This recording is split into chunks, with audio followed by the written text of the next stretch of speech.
On a eu des webinaires depuis lundi et ça se termine demain. Il y en aura encore trois autres, deux autres, pardon. Et j'admets les derniers arrivants. Et donc voilà, aujourd'hui, on va vraiment parler du sujet de la décarbonation dans la filière assez large, en fait, des fruits et légumes frais, avec certains focus. Donc, je vais laisser du coup la parole à Guillaume Grandjean qui va nous présenter la thématique et l'ordre du jour et les intervenants. Merci. Ça marche, merci beaucoup. Est-ce que vous voyez bien mon écran en plein écran? Est-ce que vous m'entendez bien? C'est parfait. Ok. Eh bien, bonjour à toutes et à tous. Merci de vous être connectés pour ce temps d'échange et de restitution. Donc, ce qu'on vous propose aujourd'hui, c'est de faire un zoom sur le sujet décarbonation pour la filière fruits et légumes frais. Donc, on va vous proposer une présentation en plusieurs temps. Pour pouvoir illustrer différentes notions et différents focus. Ce qu'on va commencer par faire, c'est une présentation, vous l'avez vu aussi probablement sur le titre, d'un diagnostic et d'un bilan qui a été réalisé au niveau Interfel avec l'appui technique du CTIFL sur la réalisation de l'étude et qui s'est finalisé sur le début de l'année 2025. Donc, qui pose le cadre de ce que ça veut dire, en fait, le bilan GES pour la filière fruits et légumes frais, filière qui est une filière particulièrement longue. Au niveau Interfel, nous, on représente 15 familles professionnelles, depuis la production jusqu'à la distribution et la restauration collective avec un certain nombre de maillons intermédiaires. Et on représente à la fois ce qui est relatif à la production française et à la production de produits importés et introduits sur le territoire français. Donc c'est important de le mentionner aussi en introduction car ça va aussi vous être illustré dans le contenu. Donc ce sera sur la première partie de la réunion où on fera cette présentation à deux voix avec Yannick. Puis ensuite, on vous proposera deux illustrations avec Xavier Leclanche de la NPP et Olivier Fesneau-Fedel, que je remercie de s'être joints pour cette présentation, pour illustrer leurs actions spécifiques au niveau de l'Association nationale Pomme-Poire, où des travaux vraiment dédiés ont été menés sur ces sujets de décarbonation, et par Vivalia, où là, pour le coup, ça illustrera aussi un petit peu plus des leviers et des feuilles de route décarbonation en lien avec des sujets de transport et de logistique. Voilà, donc on a essayé de ratisser assez large dans ce qu'on voulait vous présenter aujourd'hui. Et on vous propose de commencer sans plus attendre sur la présentation de cette partie générale de l'étude que je mentionnais en introduction. Donc, concrètement, rapidement, quelques éléments introductifs. La filière fruits et légumes frais, elle fait face à un paradoxe qui est, je pense, connu de tous. Il y a déjà cette intuition qui nécessitait aussi d'être confirmée par une étude robuste, mais du fait qu'au sein des filières alimentaires, c'est pas forcément les produits auxquels on pense en premier quand on pense à des produits qui ont des impacts au niveau climat. Malgré tout, c'est intéressant d'aller creuser un petit peu plus où se situent nos impacts et comment on peut travailler dessus. Et par contre, ce qui est particulièrement intéressant à souligner, c'est la très forte météosensibilité pardon, de nos produits, que ce soit à la production, et on le voit encore avec l'actualité récente, avec le temps relativement doux qu'on a eu en ce moment et des légumes de pleine terre qui sont en forte production, et une sensibilité, météosensibilité à la consommation, où ça on le voit vraiment tout au long de l'année, où on est très sensible en fonction des conditions météo sur la consommation par les consommateurs de différents produits. Donc il faut réussir à s'adapter à ce contexte-là. Et on est aussi extrêmement vulnérable aux conséquences du changement climatique. Ça, c'est constaté via un certain nombre de critères, que ce soit en lien avec l'augmentation des ravageurs qu'il peut y avoir sur les cultures, des impacts du changement climatique, des grandes dynamiques aussi au niveau des territoires qui peut y avoir lieu au fur et à mesure des années et qui vont remodeler un petit peu le panorama au niveau filière. Donc une filière qui est vulnérable et qui fait face donc à ce double enjeu de pouvoir en premier lieu s'adapter à ces nouvelles contraintes qui sont imposées par ce changement climatique via à tout un tas de niveaux différents, et aussi cette atténuation de l'empreinte qui est nécessaire, car même si on n'est pas forcément des contributeurs majeurs, bah, on a un impact. On identifie particulièrement quels sont les principaux postes et les principaux leviers d'action, et on va chercher à essayer de s'améliorer toujours plus pour diminuer cet impact. Donc c'est un peu comme ça que le sujet est travaillé, et pour bien avoir les différents éléments en tête, la filière fruits et légumes frais en France, c'est une filière qui est extrêmement morcelée, énormément d'entreprises, plus de 75 000 entreprises, et c'est 8,8 millions de tonnes de fruits et légumes frais qui sont consommés chaque année en France en moyenne. Donc voilà, ça donne un peu l'enjeu, et quand on se parle de produits frais, forcément, c'est particulièrement complexe aussi à mettre en œuvre au niveau opérationnel derrière. Donc, qu'est-ce qui a mené nos réflexions quand on a cherché à s'intéresser de façon plus fine à ce sujet d'empreinte GES pour la filière fruits et légumes frais? Bah, la volonté déjà de produire de la donnée, produire un état des lieux, savoir où est-ce qu'on en est aujourd'hui, avec un périmètre le plus large global au sein de cette filière qui est, je mentionnais, une filière avec énormément d'opérateurs qui travaillent ensemble au service de la consommation de fruits et légumes frais. Donc voilà, il y a un gros travail méthodologique qui a été fait pour produire cet état des lieux et ce diagnostic dont on va vous donner les grandes lignes aujourd'hui. Ensuite, évidemment, c'est tourner vers l'opérationnel, tourner vers les opérateurs de la filière pour déjà identifier des leviers de réduction en les mettant en regard des indicateurs économiques. Ça, c'est des aspects qui sont particulièrement importants pour qu'on puisse réussir à combiner enjeux économiques et enjeux environnementaux quand on travaille sur des sujets comme les enjeux de réduction de l'empreinte carbone, parce que sinon ce sera jamais des leviers qui seront viables dans le temps. Et puis pour essayer d'accompagner au mieux les opérateurs de la filière pour donner des références, les outiller, quels que soient les maillons, avec les outils les plus pertinents possibles pour les aider à piloter leur empreinte individuelle et à améliorer leur empreinte dans le temps. Donc ça, c'est les objectifs initiaux, et évidemment tout ce travail au niveau interprofessionnel s'inscrit aussi dans une perspective de pouvoir donner de la matière et nourrir des échanges qu'on peut avoir avec des parties prenantes externes, et dans des discussions aussi au niveau gouvernemental, parce qu'il y a beaucoup de travaux sur des plans et des accompagnements des filières sur ces sujets-là. Donc ça permet aussi d'actualiser, d'avoir donné au goût du jour de quels sont les enjeux concrètement pour la filière fruits et légumes frais.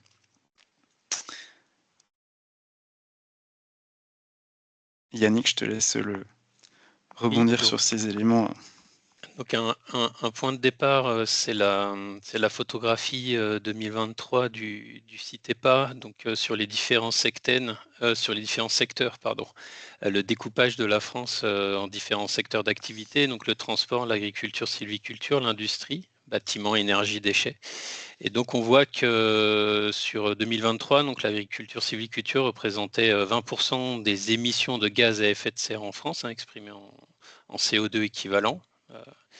Et donc c'est un premier constat. Donc l'idée c'était d'aller chercher la part des fruits et légumes, mais aussi en consolidant, parce que là on a affaire à un périmètre qui est production sur le territoire français, et on va uniquement donc au niveau agricole. Et là on est allé chercher donc la part de transport, la part d'industrie, la part de différentes matières premières qui contribuent au secteur agricole. Donc agréger en fait les parts dont est responsable le secteur agricole dans les autres secteurs. Et également, du coup, voilà, pardon. Donc pour l'approche filière, sur l'approche transversale, on peut passer à la suivante. Et pour ça, on est allé documenter à la fois la production française, donc sur la ligne du bas, et aussi sur la ligne du haut, et la production hors France, donc tout ce qui était importation. Donc là, on sort du découpage cité pas sectaine, on va plus loin, on va aller chercher les impacts de production hors des frontières françaises, mais on s'attribue puisqu'ils sont liés à des produits consommés sur le territoire français par les Français. Donc les origines France et hors France, où on a retraité les données vis-à-vis de ce qu'était de l'export et de la transformation, puisque là on est focalisé sur les fruits et légumes frais. Et puis pour l'importation, on a aussi un traitement plus fin pour sortir le réexport, qu'on n'avait donc pas à se comptabiliser là-dessus. Les parties de collecte, la logistique amont, pour arriver jusqu'au territoire français pour l'import, le regroupement dans le pays d'origine et puis le transport jusqu'à la France. Et une fois qu'on est sur le territoire français et qu'on est prêt à partir sur la chaîne logistique sur le territoire français, donc après les étapes de post-récolte et notamment la conservation, là on a comptabilisé aussi avec une étude fine par le cabinet CPV, qui a été en charge de la partie logistique sur le territoire français, donc une logistique aval jusqu'au point de vente, en passant donc par le stade de gros. On a intégré également aussi l'emballage, les étapes emballage conditionnement. Tu peux passer. Donc, comme je disais, on a le cabinet CPV qui a participé à l'étude sur les flux logistiques, notamment en France métropolitaine, avec l'outil Fred 21. Et pour notre part, le CTIFL, on a travaillé avec les outils CIMAPRO, donc d'analyse de cycle de vie, avec différentes bases de données. Et notamment, on s'est appuyé beaucoup sur la base de données Agribalise publique, sur l'impact de centaines de produits alimentaires français. On a intégré tout ce qui était import par des données internationales ou des proxys, les proxys nécessaires quand les données n'existaient pas. Et au niveau statistique, évidemment, on avait affaire aux données Agrest, Eurostat et Douane, avec des traitements spécifiques par le CTIFL pour sortir les parts industrie et gérer la notion d'import, enfin de réexport. Et enfin, on avait pu s'appuyer sur des études précédentes du CTIFL avec la pomme et tomate concombre, donc dans le cadre de projet Gringo, sur lesquels on est allé avec les producteurs faire des analyses très poussées sur la production de leurs produits de référence et sur tout l'amont et jusqu'au consommateur pour caractériser tous les éléments qui sont hors Agribalise, où on peut avoir des notions logistiques plus fines, de l'emballage et différentes hypothèses qui pouvaient manquer. Alors, donc ça c'était pour les aspects méthodologiques. Sans vous en donner forcément plus de détails, on vous propose de vous montrer les résultats finaux de ce qui est sorti de tout ce travail de fond qui a duré plus d'une année. Donc ici, on vous présente en quelques grands chiffres ce à quoi on est arrivé. Donc au niveau filière fruits et légumes frais sur le périmètre précis qui vous a été présenté juste avant, et je précise bien aussi qu'on s'est arrêté au restaurant et à l'étal, hein, la dimension consommateur ou consommateur qui vient acheter ses fruits et légumes en magasin, ça n'a pas été pris en compte à ce niveau. Mais donc on arrive à un total de 5,3 millions de tonnes de CO2 équivalent. Donc ce qui est intéressant à mentionner là-dessus, plusieurs points. Le fait que, parce qu'on aime bien les chiffres, mais c'est important de garder en tête que c'est principalement un ordre de grandeur dont il faut se souvenir ici plutôt qu'un chiffre absolu exact. Parce que évidemment, il y a un certain nombre d'hypothèses d'approximation qui ont été faites au niveau méthodologique et un certain nombre de niveaux pour pouvoir approcher l'impact global. Donc il faut le prendre avec quand même forcément des légères pincettes. Et pour essayer de pouvoir niveler un petit peu un effet et un biais qui pourrait y avoir d'une année à l'autre, on a ici moyenné les volumes sur l'année 2018-2022, enfin sur l'ensemble de ces années, pour éviter des effets spécifiques qui pourrait y avoir au niveau météo, consommation, contexte externe. On était dans une période Covid en plus, et qui pourrait biaiser les résultats et l'impact. Donc ici, on a fait une moyenne sur 4 ans. Donc un ordre de grandeur global à 5,3 millions de tonnes qui se décompose ici dans les grands blocs que vous avez ci-dessous.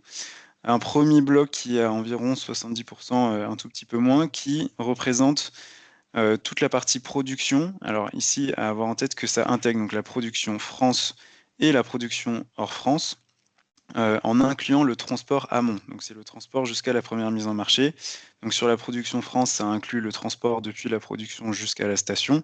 Et pour la production hors France, ça inclut le transport depuis le regroupement dans le pays d'origine et le transport vers la France. Donc ça agrège l'ensemble de ces éléments qui, donc au final, pèsent sur l'ensemble au total à environ 70% de l'empreinte globale. Ensuite, on retrouve un bloc à 7% sur le stockage et la conservation. Donc ici, on se parle du stockage post-récolte, que ce soit du stockage court, du stockage plus long, comme on peut avoir sur certains produits, comme un exemple assez emblématique qu'on peut avoir avec la pomme. Ça inclut une petite part qui pèse pas très lourd, mais qui inclut quand même sur de la mûrisserie, parce que peu de produits sont concernés directement, mais c'est intégré. Et le stockage en entrepôt logistique, en chambre froide, qu'il peut y avoir à différents maillons de la chaîne. Ça, c'est sur la partie stockage-conservation. Emballage et conditionnement, ça a été pris en compte également sur l'ensemble des produits, en incluant évidemment les emballages finaux, mais pas que, les emballages intermédiaires et tout ce qui va être conditionnement tout au long de la chaîne. Donc là, il n'y a pas eu une enquête vraiment ciblée produit par produit aux différents maillons sur ce volet-là, c'est documenté par des chiffres et des facteurs d'émission qui sont plus transverses. Et enfin, un bloc sur le transport. Donc là, on est sur du transport depuis la première mise en marché jusqu'à l'étal ou le restaurant, donc ça représente 11%, et c'est sur cet aspect plus spécifique qu'une étude dédiée par le cabinet CPV que mentionnait Yannick a été effectuée. Donc ça, c'est voilà, pour vous brosser le tableau global. Ce qu'on vous propose maintenant, c'est une slide sur chacun de ces grands leviers, enfin de ces grandes briques, pour aller un peu plus finement, comprendre comment c'est construite la donnée au niveau méthodo et quelques remarques de compréhension.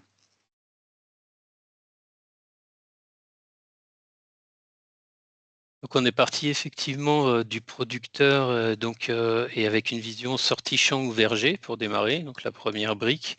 Donc deux volets, la production France et la production hors France. Donc pour la production France, on avait notamment les facteurs d'émission GES issus d'Agribalise. Alors 14 espèces qui avaient été étudiées par le CTIFL et sa mise à jour et complétée par d'autres organismes. Et on a documenté donc espèce par espèce les éléments qui étaient les plus proches. Donc c'est le travail d'Agribalise de documenter toutes les espèces de fruits et légumes et de l'alimentaire en général. Donc on a documenté au mieux sur la production française par rapport à ce qui était déjà fait dans Agribalise. On a complété quand il y avait des manques ou des proxys qui nous semblaient discutables avec des données issues des CoInvent ou la World Food LCA Database. Et c'est la même approche qu'on a pu avoir pour la production hors France. Simplement, on allait chercher les tonnages par espèce et par pays d'origine. Et en documentant et en compilant toutes les sources de données qui pouvaient exister pour les alimenter. Donc on obtient un impact GES de la production française qui est supérieur à celui de la production hors France, c'est un fait, notamment des conditions de production plus carbonées par rapport au climat notamment, et voilà, au niveau des productions en France, aux râlets climatiques qui peuvent être plus favorables, les productions du sud de l'Europe notamment. Néanmoins, on a une compensation partielle par les distances de transport. Donc au niveau de la collecte France, on a une modélisation de la sortie champ ou verger jusqu'à une station d'expédition avec une distance moyenne de 20 km qui est plutôt faible. Là, on parle de l'expédition, on n'est pas encore en consommateur. Par contre, pour l'origine hors France, on a les modéliser avec notamment l'outil qui sert dans le cadre de la base Agribalise d'Istapro. Ceci dit, on a modulé les facteurs d'émission pour pouvoir être plus en cohérence avec l'analyse logistique France qui était faite sur des facteurs d'émission issus de l'ADEME, alors que dans le cadre d'Agribalise, on va être plutôt branché sur EcoInvent. Et voilà, il y a des différences sur les facteurs d'émission. C'est amené à s'harmoniser, mais ce n'était pas encore le cas. C'est pas encore le cas maintenant et au moment de l'étude. Donc on a modulé ce qui était fait dans le cadre d'Agribalise pour coller avec l'analyse logistique qui se fait notamment avec l'outil Fred 21. On a utilisé donc différentes hypothèses de regroupement dans les pays d'origine et de distance de transport jusqu'à la France. Et là, idem, on a compilé des hypothèses plus fines que les moyennes de transport de marchandises au niveau international, puisque ont été consultés notamment la CSIF sur les produits d'importation pour justement avoir les mix de transport les plus justes pour les fruits et légumes, donc pourcentage camion, bateau, avion. Et voilà les modes de transport et les mix de modes de transport qui étaient les plus pertinents pour nos espèces. Au final, l'avion représente moins de 5% des kilomètres. Hein. Quand on est sur le grand export, on a quand même plutôt affaire à du bateau. Ce n'est pas le cas de tous les produits, mais la majeure partie des fruits et légumes sont traités ainsi, à quelques exceptions notables près. Et la majorité de l'impact transport reste issue du transport routier. Ensuite, sur le bloc transport logistique, donc qui est plutôt là sur l'aval, vu que le périmètre c'est de la première mise en marché jusqu'à l'étal au restaurant, l'approche méthodologique qui a été choisie est de travailler par flux. Donc là, il y a une caractérisation assez fine de l'ensemble des flux entre les différents maillons, donc que ce soit entre la première mise en marché et le stade de gros, entre le stade de gros et la centrale de distribution ou le primeur, etc. Donc tous ces grands flux ont été identifiés, ont été caractérisés. Est-ce qu'il s'agit plutôt de transport en gros porteurs, en semis, en petits véhicules utilitaires, etc. Quel type d'organisation en termes de regroupement, quelle distance moyenne et quel est le tonnage transporté en moyenne. Donc tout ça permet d'aller choisir les bons facteurs d'émission derrière à affecter à chacun de ces flux en fonction des caractéristiques. Et ça, en fonction de l'ensemble des tonnages de produits de fruits et légumes frais qui sont distribués, ça permet d'arriver à un tonnage de CO2 équivalent émis par an. On vous a remis les chiffres ici dans les résultats. Et ce qui représente au global environ 11% du total qu'on vous présentait tout à l'heure. Et sur les notions de stockage et de conservation, donc ici on est à peu près 7% du total. L'approche qui a été faite aussi, ça a été essayer d'avoir une approche par manage la plus fine possible en fonction des différents types de conservation qu'il pouvait y avoir. Est-ce qu'il s'agit de produits qui ont de la conservation longue, comme c'est le cas sur, vous voyez, à peu près un peu moins de 20% des fruits et légumes frais? Est-ce que c'est de la conservation courte, où là on va retrouver aussi des stockages en chambre froide à différents maillons successifs, potentiellement aussi de la filière, ou est-ce que c'est des produits pour une infinité d'entre eux qui vont passer par une mûrisserie? Donc tout ça, donc on met les tonnages en face et avec les facteurs d'émission de la même façon en fonction des typicités de zones de stockage, on va se retrouver avec un tonnage de CO2 équivalent sur cette partie stockage et conservation.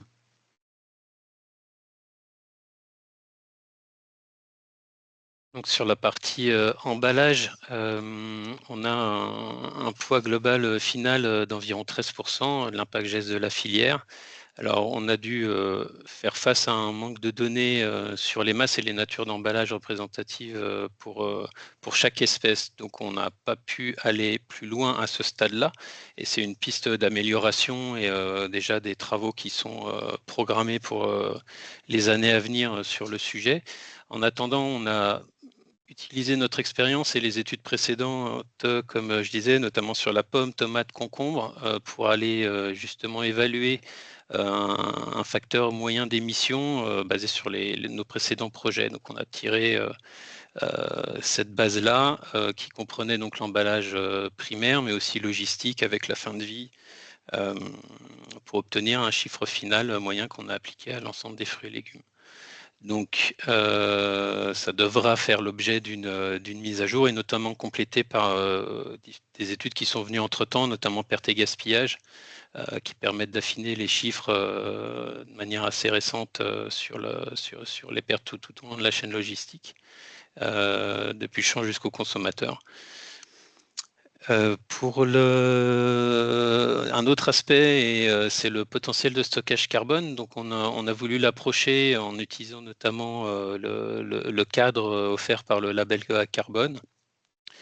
Donc, ça peut être le carbone stocké dans les haies, les sols enherbés, mais aussi dans le bois des arbres fruitiers. Donc, on avait fait une estimation pour les vergers fruitiers, un potentiel de stockage dans la biomasse ligneuse de 2,8 tonnes de CO2 équivalent par hectare par an, ce qui revient sur notre photo globale à 0,337 millions de tonnes de CO2 équivalent par an. Donc, ça, c'est le potentiel sur l'ensemble des vergers français. Et donc, en ajoutant notamment, là, c'était hors feuilles et sans l'enherbement ni les haies. Donc, en fait, si on ajoutait toutes les contributions possibles, on tendrait vers un stockage net de carbone de la part des vergers. Alors, ça reste un potentiel, et notamment avec le questionnement de la fin de vie des vergers, et à condition d'avoir des pratiques qui n'incluent pas le brûlage, ce qui est un enjeu technique et économique malgré tout pour que ça puisse se faire. Alors, quelques chiffres clés avant de vous proposer quelques leviers et laisser la parole ensuite à Xavier et Olivier. Ce qui est intéressant d'avoir en tête en termes d'ordre de grandeur, alors ici, pour le premier chiffre de 3%, on est vraiment sur la production France. Ça ne prend pas en compte la production de produits importés, mais c'est pour se rendre compte que sur tout ce qui est produit sur le territoire français en fruits et légumes frais, ça représente une part de 3% par rapport à la production agricole française au global. Donc c'est une part qui est quand même relativement modeste. Et ça, c'est en incluant en plus les volumes qui partent en export ensuite. Un autre chiffre clé, alors le second, c'est peut-être plus difficile de se rendre compte et d'avoir des points de comparaison, c'est en moyenne, 1 kg de fruits et légumes va nécessiter 0,59 kg de CO2 équivalent depuis la production jusqu'à l'acheminement. Et une autre façon de se le représenter qui est peut-être plus parlante, c'est si on se projette sur une consommation annuelle sur les bases des recommandations qui ne sont pas atteintes, mais on espère que ça le sera un jour, de 400 grammes de fruits et légumes par jour. En fait, pour un Français, ça représenterait environ 100 kg de CO2 équivalent par an, qu'on peut toujours remettre en perspective de la moyenne de l'alimentation dans le bilan carbone individuel, qui est à peu près 2000. Là, on voit un petit peu les rapports et les contributions. Le dernier chiffre est encore une autre projection approximative pour se rendre compte de ce que ça pourrait donner par rapport à du transport kilométrique en voiture, et ça montre en tout cas que c'est relativement limité. Donc quelques chiffres clés à avoir en tête. Et pour conclure sur notre partie, trois slides qui vont évoquer les grands leviers en fonction des différents maillons qui ont été identifiés et qui sont toujours en cours de travail avec les opérateurs de la filière. Donc on commence avec la production. Et sur la production, on a identifié trois leviers relativement importants. Donc, le premier serait la décarbonation des serres, avec l'ajout d'un second écran thermique et la poursuite de l'optimisation de la gestion climatique, notamment avec l'évolution du mix énergétique, donc aller chercher de l'énergie fatale plutôt que du gaz naturel pour chauffer les serres. Ça reste des investissements assez important, très important même au niveau des producteurs. Donc, on a ce premier levier qui aura un impact assez important. La décarbonation des engins agricoles, on l'a vu notamment dans le cas des vergers de pommiers, alors où les plateformes sont un contributeur important aux émissions de gaz à effet de serre dans le cas des vergers pommes. Donc là, si on avait notamment des plateformes qui passaient à l'électrique, on pourra avoir une économie substantielle d'émissions de gaz à effet de serre. Et on peut décliner ensuite sur les robots de désherbage et autres qui permettraient d'éviter de brûler du carburant carboné et faire des émissions de gaz à effet de serre en conséquence. Le troisième plan, on a testé l'optimisation de l'utilisation des engrais. Donc l'impact est plus restreint, mais on pense qu'il y a une marge de manœuvre qui est assez disparate en fonction des espèces et des acteurs. Mais sur les apports d'azote, on pourrait encore optimiser l'apport d'azote sans réduire les rendements, parce qu'il n'était pas question d'aller dégrader les productions, mais qui a potentiellement un surazotage en quelque sorte. Et pour ça, on peut s'appuyer sur des outils d'aide à la décision, des capteurs et des formations pour optimiser l'emploi d'azote qui, en fait, par rebond, va faire du réchauffement climatique avec le protoxyde d'azote qui est libéré en cascade. Donc voilà, et sur cette combinaison de leviers de l'amont, on est sur l'amont agricole, ça pourrait permettre une réduction de l'ordre de 10-15% en combinant ces 3 leviers de l'impact geste de la production française donc à l'amont agricole. Ouais, donc en tout cas, ces 10-15%, il faut le voir comme un potentiel de réduction. L'atteinte de ces chiffres va dépendre aussi d'un certain nombre de mesures complémentaires aussi qui pourront être mises en place, parce qu'on l'a indiqué aussi sur la slide, ça demande des investissements qui sont parfois assez massifs. Alors quelques mots pour pas trop déborder en termes de timing. On voulait évoquer aussi quelques leviers qui sont travaillés au niveau du transport import. Pour évoquer aussi que en tout cas les opérateurs, importateurs, introducteurs, s'inscrivent aussi dans les objectifs de l'International Maritime Organization sur le transport maritime, qui a un objectif de 0 émission nette en 2050 et un objectif de réduction assez important en 2030, et avec des grands leviers identifiés sur des développements de conteneurs nouvelle génération, de l'optimisation énergétique, le travail sur des réfrigérants à plus faible émission, des nouveaux carburants, etc. Donc il y a beaucoup de leviers aussi qui sont travaillés là de façon plus globale, hein. On n'est pas forcément que sur du transport de fruits et légumes frais ici, mais en tout cas ça s'inscrit tout à fait dans ces dynamiques-là. Et Yannick le mentionnait tout à l'heure sur le transport par avion. Ça représente déjà un volume qui est assez limité, qui est en dessous de 5% pour la très grande majorité des espèces. Après, il va y avoir des petites spécificités, mais au global, c'est vraiment très faible en pourcentage.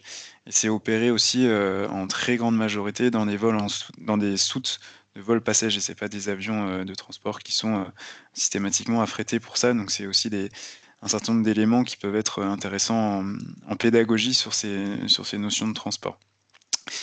Dernière slide, mais je ne serai pas trop long là-dessus parce que je pense que Olivier le détaillera un petit peu plus tard dans les leviers de réduction qui sont travaillés en lien avec l'étude de flux dont je vous parlais tout à l'heure. On peut résumer les leviers par la petite formule que vous avez ici. C'est globalement l'objectif, c'est de mettre moins de camions sur la route, de leur faire moins de kilomètres et d'essayer d'utiliser autant que faire se peut moins de diesel. Donc ça va passer par un certain nombre de travaux et aussi qui vont passer par la coordination interprofessionnelle pour réussir à optimiser la façon dont on travaille sur les commandes, réduire le transport à vide, développer la massification du maillage territorial pour réduire le kilométrage. Et là, pour le coup, on aura besoin aussi de travailler avec les transporteurs. Et sur le sujet moins de diesel, bon, ça fait aussi écho à de l'actualité très récente sur le sujet, mais c'est continuer à développer biocarburants électriques, mais ça pose aussi, là aussi, pas mal de questions afférentes. On n'en dit pas forcément plus. Je vous propose de laisser la parole maintenant à Xavier Leclanche et à Olivier Fesneau-Fidèle pour les illustrations sur la partie amont et sur la partie logistique aval. Xavier, je te laisse la parole et je défile. Alors, il y a un petit temps de latence entre le moment où je clique et le moment où ça s'affiche, je pense, mais je te laisse me dire quand tu veux que je passe les slides. Ok, bonjour à tous, vous m'entendez bien? Très bien. Ouais, mais tu peux passer la première diapo.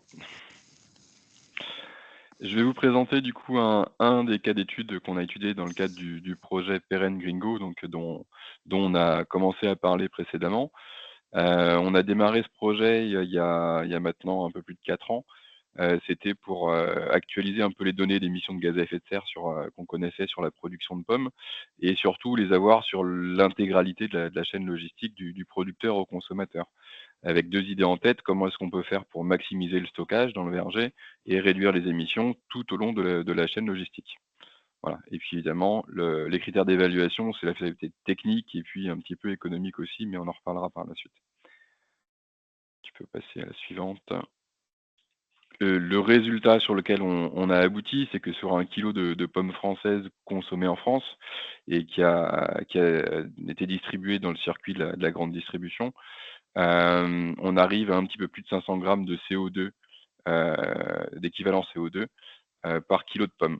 Vous voyez la répartition. Le gros poids lourd, c'est le transport du consommateur qui va chercher son alimentation en voiture dans le magasin.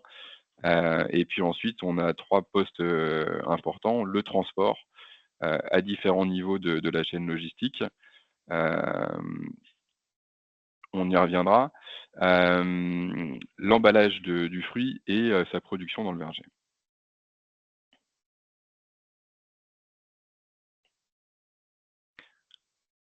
À titre de comparaison, on a un peu travaillé sur la poire aussi, mais plutôt par extrapolation des pratiques pommes. On est un petit peu au-dessus, donc on a des paramètres qui changent évidemment. La durée de vie du verger, n'est pas la même, le rendement non plus. On a travaillé sur la compote de pommes aussi et on était dans des étiages assez homogènes avec comparable à ce qu'on peut retrouver sur Agribalise, qui a été actualisé depuis. Hem L'enseignement quand on regarde Agribalise, c'est que malgré tout, que ce soit la pomme ou la poire, mais aussi l'ensemble des fruits et légumes, on est sur des produits, alors sur les fruits, en comparant à la catégorie dessert, avec des produits donc, avec une empreinte carbone relativement faible. Je rejoins ce qu'on disait précédemment, hein. On voit qu'on est à la moyenne des fruits et légumes, qui ont été sur les émissions que ce qui a été présenté juste avant. Ce sont des produits peu carbonés. C'est déjà le 1er renseignement qu'on peut sortir pour se rassurer un petit peu. Je vais passer du coup les étapes de la chaîne logistique un par un. On commence par le verger.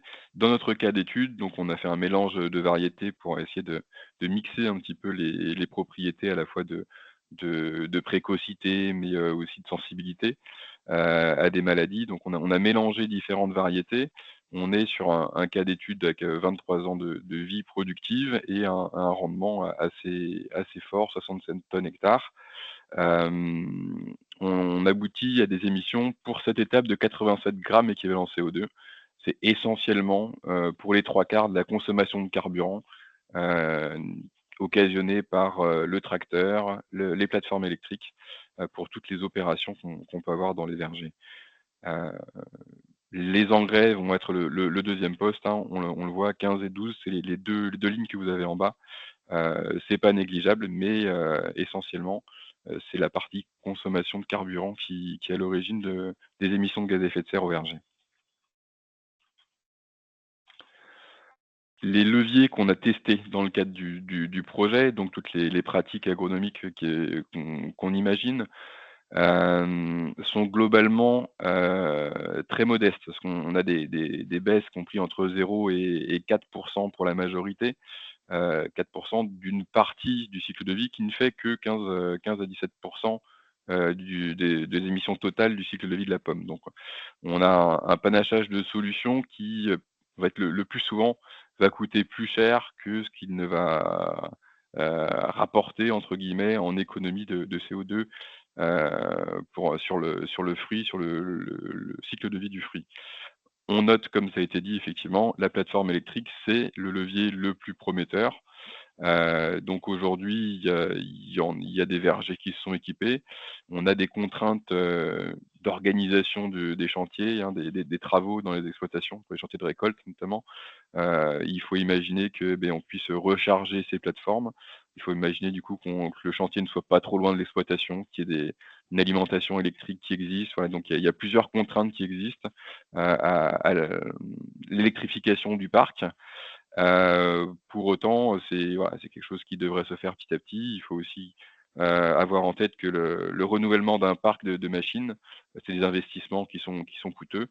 Ça se fait pas en quelques années. Il y a des choses qu'on fait et sans peut-être parfois sans y penser. La France, c'est le champion d'Europe du recyclage des plastiques agricoles. On a un nombre de filières de recyclage de plastique qui est inédit, partout ailleurs en Europe et la conséquence sur la diapo suivante, c'est qu'on économise déjà, du CO2 par ces actions-là. Donc le bilan qui a été fait par la filière Adivalor, c'est que pour 1,5 tonne de plastique collecté, on va économiser 1 tonne, de CO2.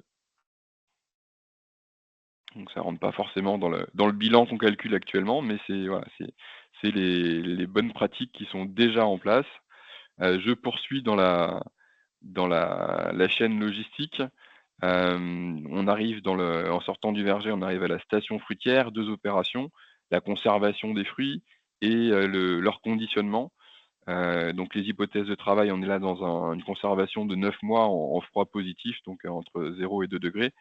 On émet du coup un peu moins de 40 grammes de CO2 pour le stockage des fruits Et par contre, l'emballage, on est sur un mix de ce qui se trouvait du coup dans le marché à l'époque, un mix 40% carton, 40% IFCO et 20% bois. Là, on est sur un poste d'émission important, 94 grammes de CO2. On est supérieur aux émissions du verger. Ce qu'il faut savoir, c'est que ces 39 grammes pour la conservation des fruits, ils peuvent paraître faibles. Il faut, voilà, donc c'est que de l'électricité globalement, parce que c'est des frigos, hein, tout simplement. Ce qui va et la durée de stockage peut faire varier ce montant. Je m'explique. Quand vous mettez des fruits qui sont récoltés au mois d'août, des galas dans une chambre froide, qui sortent d'un environnement extérieur à 30 degrés ou entre 25 et 30 degrés dans un frigo à 0 degré, vous allez avoir une consommation énergétique importante pour les amener à la température de stockage. Ensuite, la conservation de la température ne va pas nécessiter autant d'énergie. Donc sur les 40 grammes de CO2, l'essentiel est consommé au moment où les fruits vont rentrer dans la chambre froide. Voilà, on peut poursuivre. Cet atout de ces 40 grammes, en fait, il repose essentiellement sur le mix énergétique qu'on connaît en France, avec une intensité carbone très faible. Si on compare, du coup, tu vas parler des animations, si tu avances un peu un par un. Voilà, merci. Des pays voisins, enfin, j'ai pris la situation dans les autres pays producteurs de pommes, que ce soit en Espagne ou en Nouvelle-Zélande, le, le coût environnemental, le coût carbone de l'énergie est 3 fois supérieur.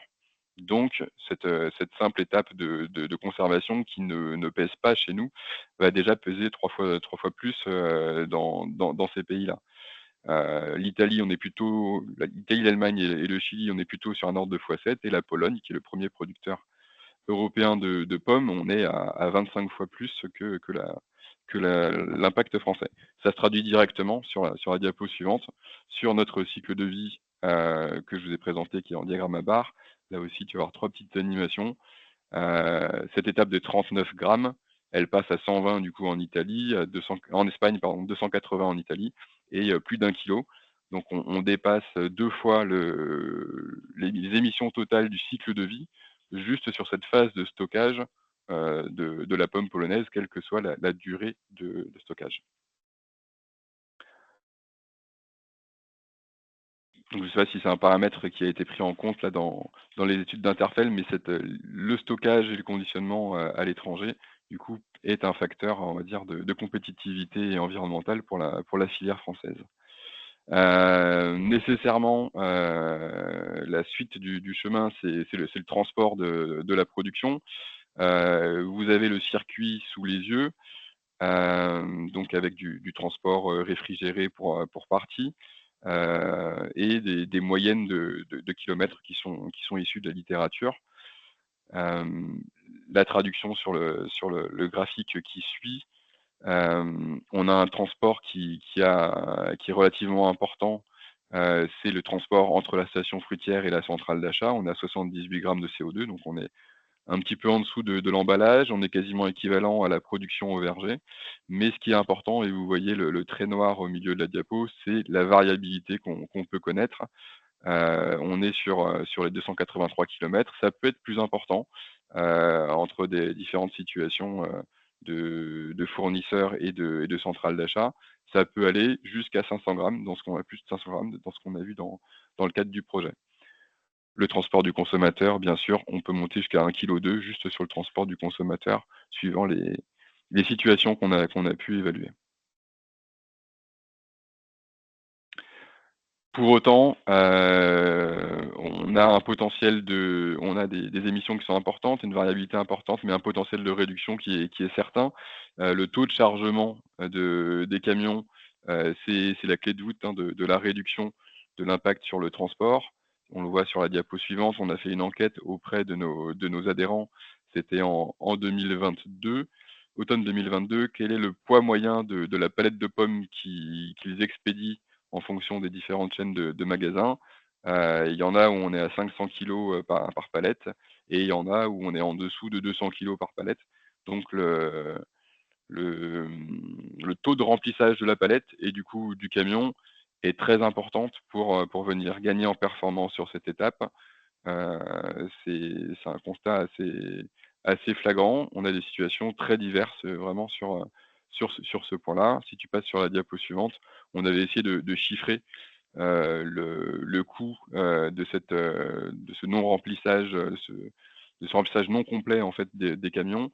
On est sur un coût carbone avec une tonne de carbone à 80 €. On est plutôt à 70 aujourd'hui, donc ça serait peut-être un petit peu inférieur, mais on est aux alentours de 3 millions d'euros pour la filière, juste sur le coût carbone du non-remplissage des camions. En conclusion, du coup, et comme le rappellent du coup les accords de Paris, la réduction et l'objectif de 2 tonnes par personne, c'est avant tout un enjeu collectif. C'est-à-dire que le changement du comportement de l'individu, réaliste ou un petit peu plus poussé, il pèsera pas plus que pour un quart. C'est pas seulement votre comportement individuel qui va changer, c'est vraiment que des collectifs s'engagent là-dedans. C'est bien ce qui ressort de notre étude.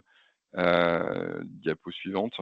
On est sur un système où c'est la filière dans son ensemble qui doit s'attaquer au problème. 55%, j'exclus le trajet du consommateur sur lequel on a relativement peu de prise, mais 55% de l'empreinte carbone, elle se joue avec le transport et l'emballage. Et donc c'est là qu'on va aller chercher les pistes de performance plus que sur la partie verger qui est déjà relativement optimisée. On a un atout sur la partie verger qui est assez intéressante, c'est le stockage. Tu peux passer à la suivante, s'il te plaît, Guillaume. C'est le stockage, parce que si on regarde vraiment si on connaît vraiment ce qu'on émet, on a cherché aussi à quantifier ce qu'on stockait. Le stockage, il se fait, il doit y avoir une animation là-dessus, Guillaume, uniquement à la partie verger, et on vient effacer à peu près tout ce qui est émis au verger avec le stockage dans la biomasse. Si on regarde d'un petit peu plus près, il va y avoir du coup 3 petites animations, Guillaume. Voilà, ouais. Alors, tu peux les faire au fur et à mesure. Pardon. Voilà, merci. Si on fait l'équilibre entre les émissions et les stockages, c'est-à-dire qu'au verger, sur 20 ans de vie, on va venir émettre 84 tonnes de CO2 avec les opérations du coup d'entretien et de conduite, et on a un potentiel de stockage de 96 tonnes de CO2. Donc on pourrait dire très facilement qu'on a un verger qui est stockeur net et qui stocke 12 tonnes de CO2 à l'hectare. La réalité, c'est qu'en fin de vie, comme ça a été évoqué, le plus souvent, on va venir brûler une partie, la partie aérienne de la biomasse pour pouvoir débarrasser la parcelle et replanter. Et donc là, si tu passes à l'animation suivante, ah oui, pardon, c'est dans le sens. On l'a dit, effectivement, la conduite du verger, elle peut se faire de manière agroécologique aujourd'hui, avec un enherbement plus poussé, avec des haies.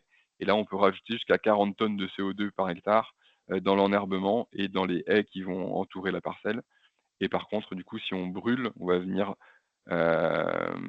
rajouter des émissions supplémentaires parce qu'on est sur une combustion qui est incomplète. On est sur un bois qui n'est pas sec.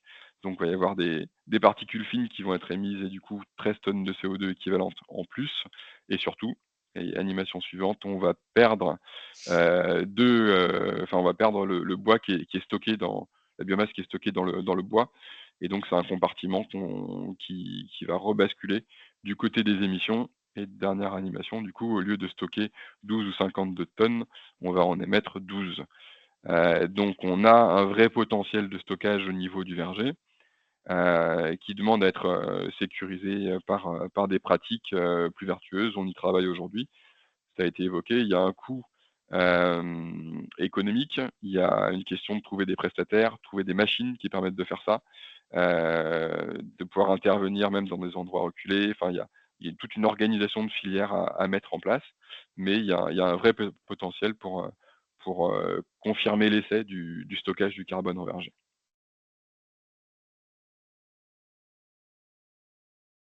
Voilà. Merci Xavier pour toutes ces informations et on laisse la parole pour conclure ce tour de présentation à Olivier de Vivalia. Merci, bonjour à tous. Avant de débuter, moi, ce qui me rassure beaucoup dans les échanges que nous avons aujourd'hui, c'est que il me semble qu'on est tous parfaitement alignés. C'est vraiment un enjeu collectif qu'on est en train de mener, et c'est important que tout le monde prenne sa part entre ce qu'a dit Xavier, Guillaume et Yannick. Je pense que la partie distribution, en tout cas qui nous concerne, ne réussira pas toute seule.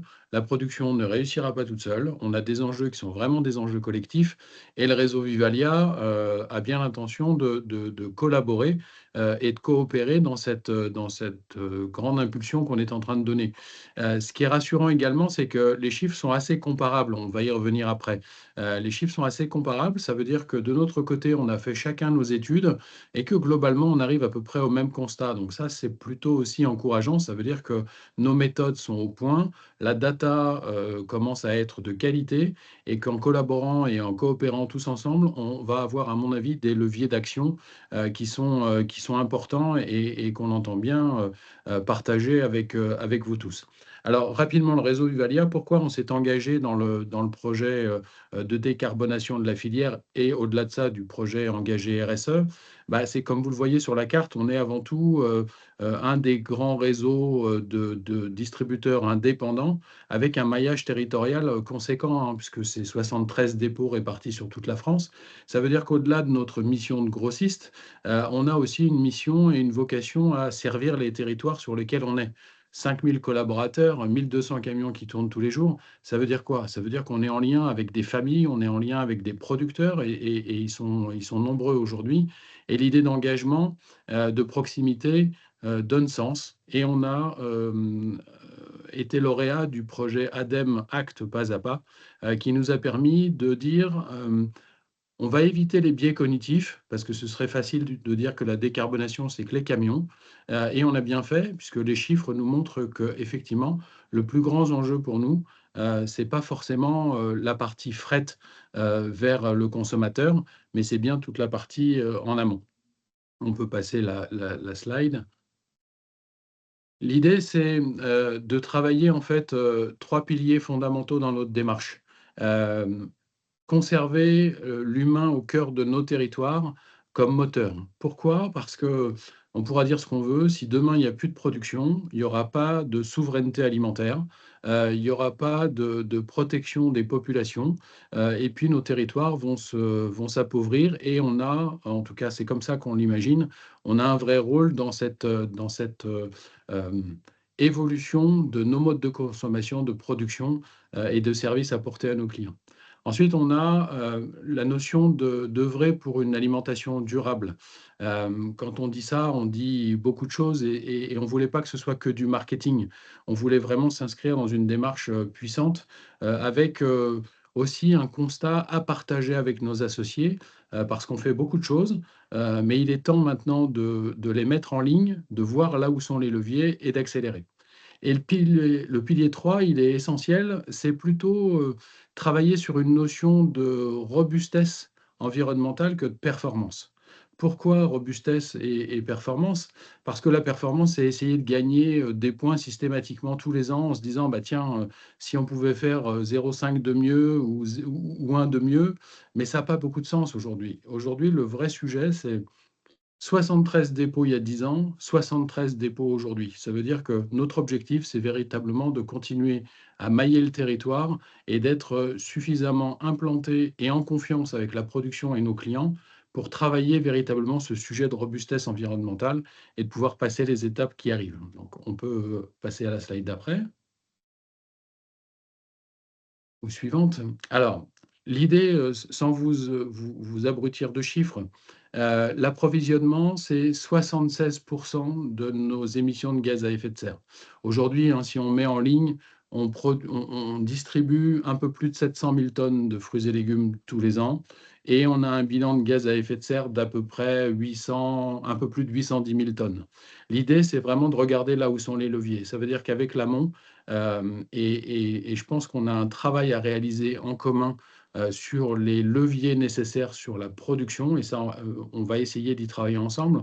Et ce que nous a présenté l'Association nationale Pomme-Poire est un reflet de tout le travail qu'on a à réaliser ensemble. L'idée, c'est de voir comment on peut faire baisser ces émissions. En tout cas, nous, si on a un levier de ce côté-là, on a calculé qu'on pouvait seulement le faire baisser de 7%. Donc 76% de nos gaz à effet de serre, le levier Vivalia, il est seulement de 7%.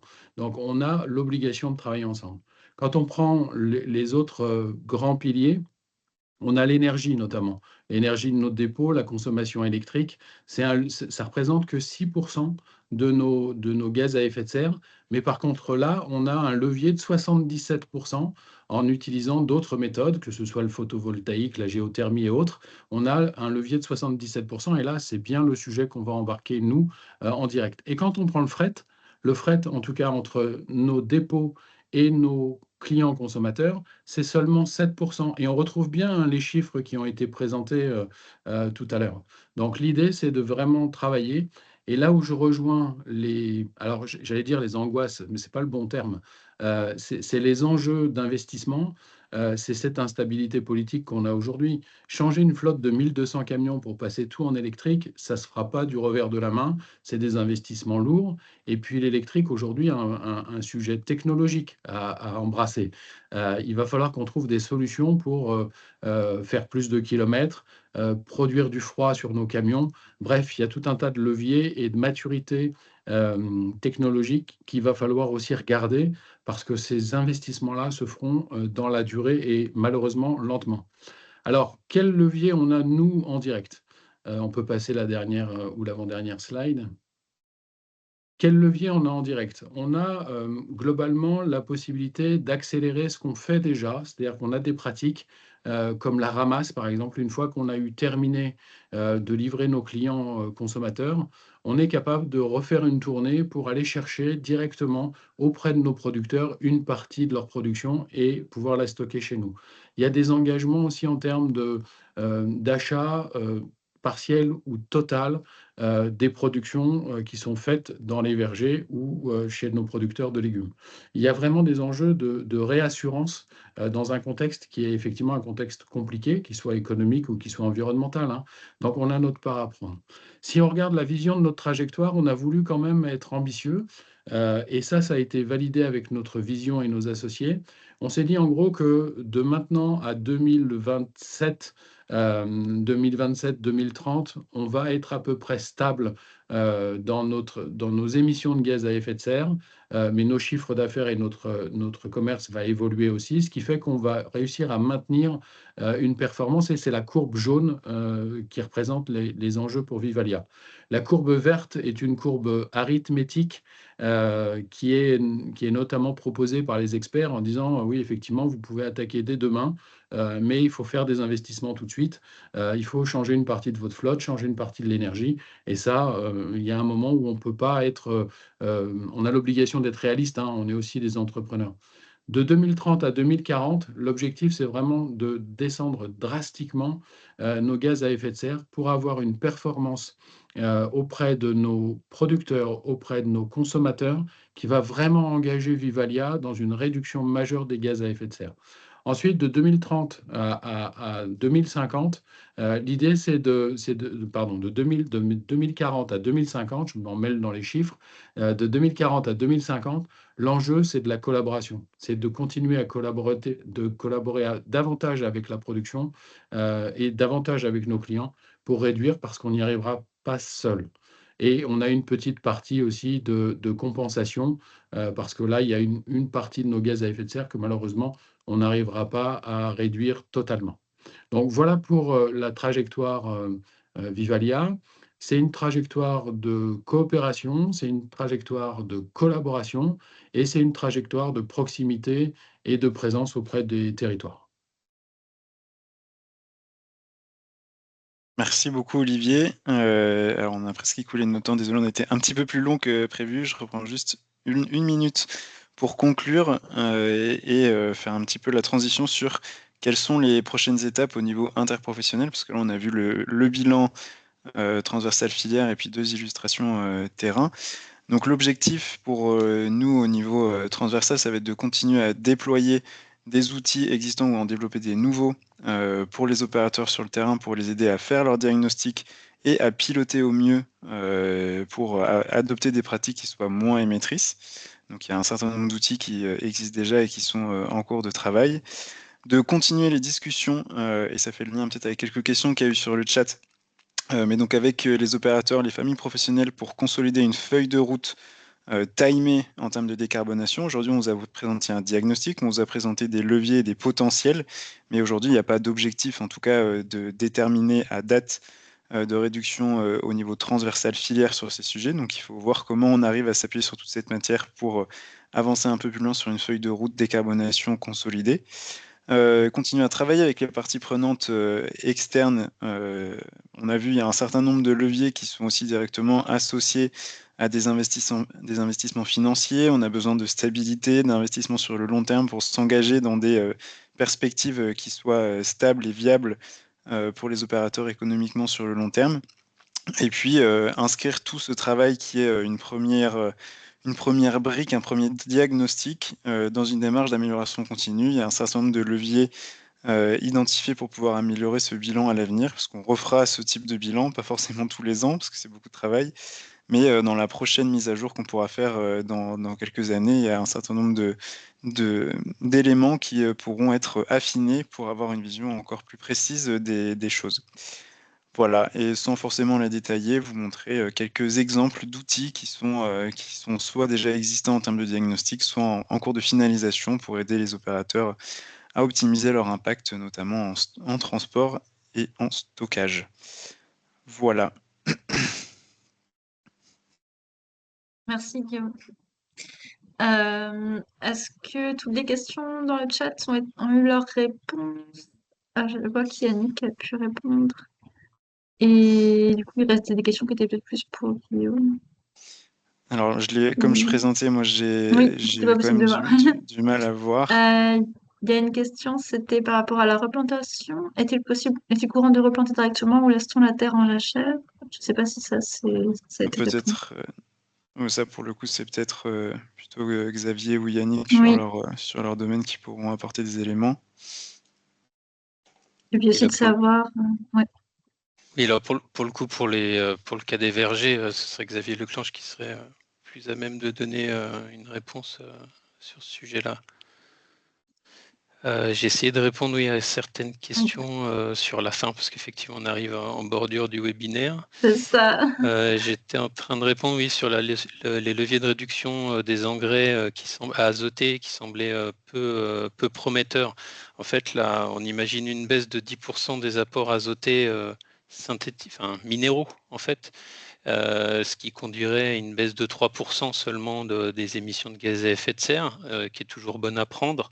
Par contre, effectivement, on n'est pas allé challenger l'origine des engrais, et notamment les engrais organiques, parce que la question est, ceci dit, complexe et va être plutôt du cas par cas que de l'application trop macro en décrétant qu'on n'avait qu'à switcher tous les minéraux pour de l'organique. Et après aussi, pareil, l'évaluation de l'impact gaz à effet de serre des engrais organiques a été revue tout récemment, là, cette année, notamment dans le cadre d'Agribalise et du GIS Revalim qui l'anime. Et ces données n'étaient pas encore sorties et pas encore exploitables au moment de l'étude, donc ce n'est pas un levier qu'on a allé chercher finement, sachant que justement la question des produits résiduaires organiques était sur la table au niveau de leur réévaluation. Mais effectivement, il y a sans doute des leviers au cas par cas et avec des acteurs bien ciblés pertinents à aller chercher de ce point de vue-là. Merci.